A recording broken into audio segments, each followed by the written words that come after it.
Hello, আসসালামু আলাইকুম guys. তো একজন আমাকে প্রশ্ন ধরলো যে ভাই, আমরা অনেক চেষ্টা করতেছি কিন্তু তেলাপিয়া মাছ কেন খাই না, বরকি কেন খায় না। আসলে সেটা হচ্ছে অন্য অন্য মাছের ক্ষেত্রে, কিন্তু তেলাপিয়া মাছ খুবই চালাক একটা মাছ, কিন্তু এত সহজে বরকি খাইতে চায় না। যতই কিছু দেন না কেন বরকি কিন্তু খাবে না, না না।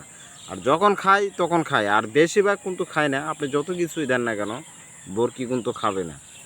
আমি ইদারিং অনেক আগে অনেক চেষ্টা করছিলাম, আমার চারাতে প্রচুর পরিমাণ তেলাপিয়া উঠছে, কিন্তু বরকি খাই না। কী যে বরকি খাচ্ছে না কেন?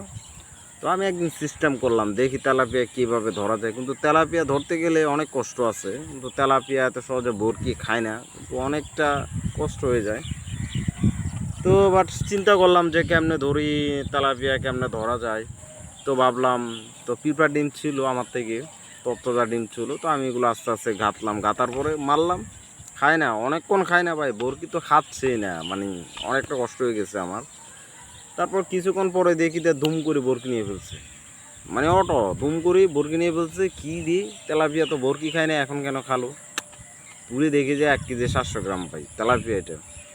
তো আমরা আসলে যারা বেশিরভাগ মাছ শিকার করে তারা তো জানেই কোনটা কোন মাছের প্রয়োজন, কোনটা সেটা তো ভালোভাবে জানে। কিন্তু আসলে তেলাপিয়ার সাবজেক্টটা কিন্তু ভাই আমার ভিন্ন ভাই। আপনি যতই কিছু দেন না কেন তেলাপিয়া কিন্তু খায় না এত সহজে। আপনি যতই চেষ্টা করেন খাবে না কিন্তু। আর যখন মনে করেন তেলাপিয়া খায় যে 100%-এর মধ্যে মানে শুধু 5% হিসাব করলে হয়, 5% মানে খায়, 95% খাবে না, 95 খায় না মাছে।